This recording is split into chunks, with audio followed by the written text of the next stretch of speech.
दोस्तों, बड़ी खबर निकलकर सामने आ रही है। ईरान ने अमेरिका को पहुंचाया भारी नुकसान। आईआरजीसी का दावा, 10 से ज्यादा अमेरिकी विमानों को कर दिया तबाह। अमेरिका पर लगाया समझौते का उल्लंघन का आरोप। जानेंगे पूरा मामला, अगली खबर में आपको बताएंगे।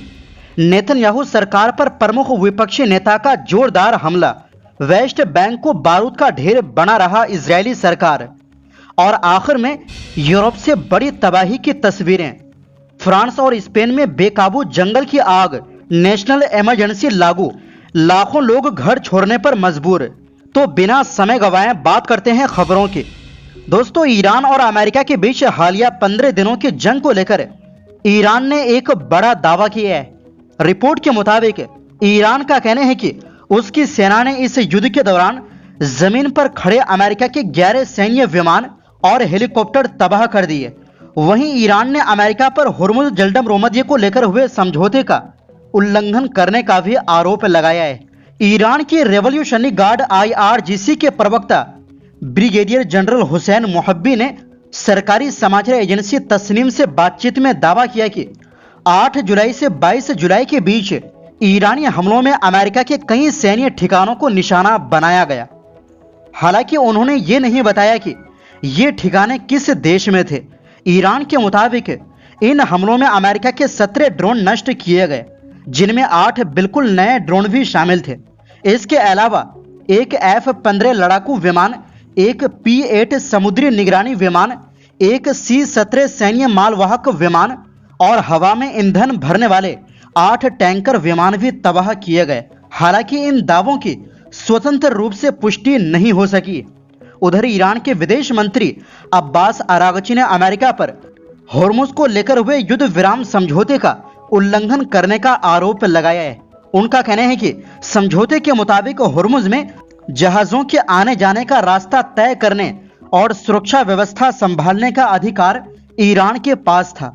अरागची ने कहा कि समझौते के सिर्फ 10 दिन बाद ही अमेरिका ने ईरान से बिना सलाह किए एक अलग समुद्री रास्ता खोल दिया, जबकि समझौते की तय समय सीमा अभी पूरी भी नहीं हुई थी।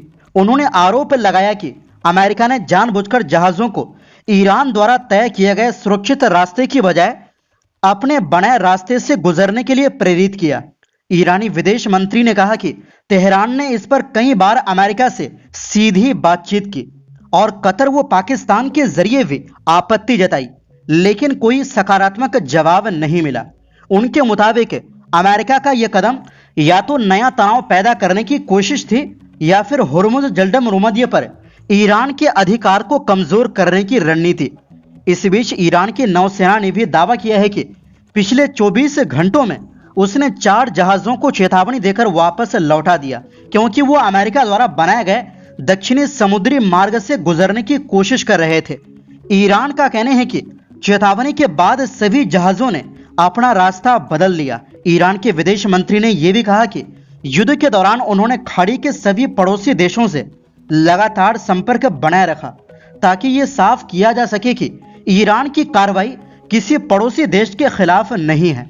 और वहीं दूसरी ओर दोस्तों, इजरायल की राजनीति से एक बड़ी खबर सामने आई है।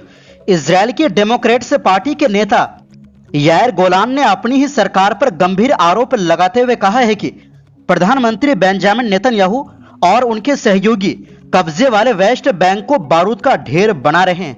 उनका कहना है कि सरकार की नीतियां पूरे इलाके को बड़े टकराव की ओर धकेल रही है। यायर गोलान का यह बयान उस घटना के एक दिन बाद आया है जब वेस्ट बैंक के नबलस के पास स्थित तल कस्बे में इजरायली बसने वालों और फिलिस्तीनियों के बीच हिंसक झड़प हुई। फिलिस्तीनी सूत्रों के मुताबिक इस घटना में 4 फिलिस्तीनियों की मौत हुई और 4 अन्य घायल हो गए।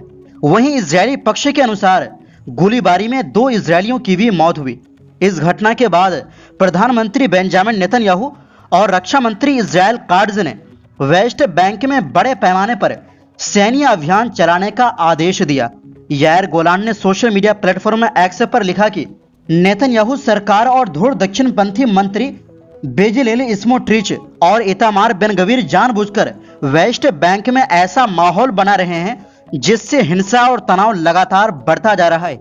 उन्होंने आरोप लगाया कि कई महीनों से कट्टरपंथी इजरायली बसने वाले फिलिस्तीनियों के साथ टकराव बढ़ाने की कोशिश कर रहे हैं, लेकिन उन्हें रोकने के बजाय सरकार उनका समर्थन कर रही और नई बस्तियों और अवैध चौकियों को मंजूरी दे रही है। गोलान ने कहा कि इससे शांति स्थापित होने के बजाय हालात और विस्फोटक बन रहे हैं। उनके मुताबिक नेतन्याहू और उनकी सरकार वेस्ट बैंक को ऐसा बारूद का ढेर बना रही है जो इजरायल की सुरक्षा के लिए भी बड़ा खतरा बन सकता है। उन्होंने कहा कि इस बढ़ते तनाव की सबसे बड़ी कीमत आम लोग और सैनिक अपनी जान देकर चुका रहे हैं। गोलान ने मांग की कि तल कस्बे में हुई हिंसा की निष्पक्ष जांच हो और दोषियों पर, चाहे वो किसी भी पक्ष के हो, सख्त कार्रवाई की जाए। उधर वेस्ट बैंक में इजरायली सेना का अभियान जारी है। फिलिस्तीनी अधिकारियों के मुताबिक शनिवार को 75 से ज्यादा फिलिस्तीनियों को गिरफ्तार किया गया, जिनमें 40 से अधिक लोग तल कस्बे के हैं। वहीं एक गांव पर इजरायली बसने वालों के हमले में 8 फिलिस्तीनी घायल हुए। फिलिस्तीनी अधिकारियों का दावा है कि अक्टूबर 2023 से अब तक वेस्ट बैंक में इजरायली सेना और बसने वालों की कार्रवाई में 1182 से ज्यादा फिलिस्तीनी मारे गए, हजारों घायल हुए और करीब 24,000 लोगों को गिरफ्तार किया जा चुका है। वहीं दूसरी ओर दोस्तों, यूरोप इस वक्त भीषण जंगल की आग की चपेट में है। फ्रांस और स्पेन में लगी बेकाबू आग ने ऐसा कहर बरपाया है कि अब तक 2.5 लाख से ज्यादा लोगों को अपने घर छोड़कर सुरक्षित जगहों पर जाना पड़ा है। हालात इतने खराब हो गए हैं कि स्पेन ने इतिहास में पहली बार जंगल की आग की वजह से नेशनल इमरजेंसी घोषित कर दी है, जबकि फ्रांस ने आग बुझाने के लिए सेना तक उतार दी। फ्रांस में हालात सबसे ज्यादा दक्षिण पश्चिमी हिस्से में खराब है। गृह मंत्री लारा नूनेज ने बताया कि इस साल अब तक करीब 98,000 हेक्टेयर जंगल और जमीन जलकर राख हो चुकी। उन्होंने कहा कि जुलाई 2026 पिछले 20 सालों का सबसे भयानक जुलाई साबित हुआ है। आग इतनी तेजी से फैली कि करीब 2 लाख लोगों को अपने घर छोड़ने पड़े। सिर्फ गिरोंद इलाके से 1,67,000 और लांड इलाके से 30,000 लोगों को सुरक्षित जगहों पर पहुंचाया गया। मशहूर पर्यटन स्थल कैप फेरे को भी पूरी तरह खाली करा दिया गया, जहां से करीब 63,000 लोगों को नाव के जरिए बाहर निकाला गया। फ्रांस के पीएम ने कहा कि हालात पहले कभी इतने खराब नहीं रहे।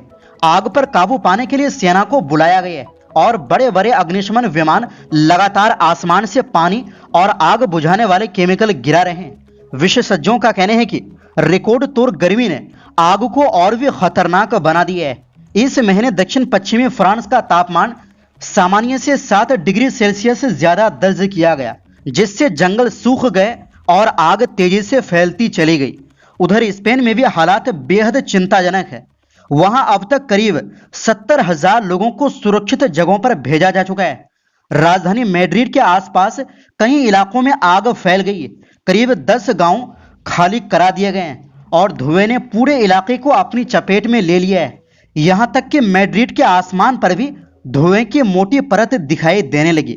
लोगों को घरों की खिड़कियां बंद रखने की सलाह दी गई। वहीं स्पेन के प्रधानमंत्री पेड्रो सांचेज ने कहा कि दमकल की टीमें दिन रात लोगों की जान बचाने और आग बुझाने में लगी है। हालांकि उन्होंने चेतावनी दी कि तेज हवाओं की वजह से आने वाले घंटे और भी मुश्किल हो सकते हैं।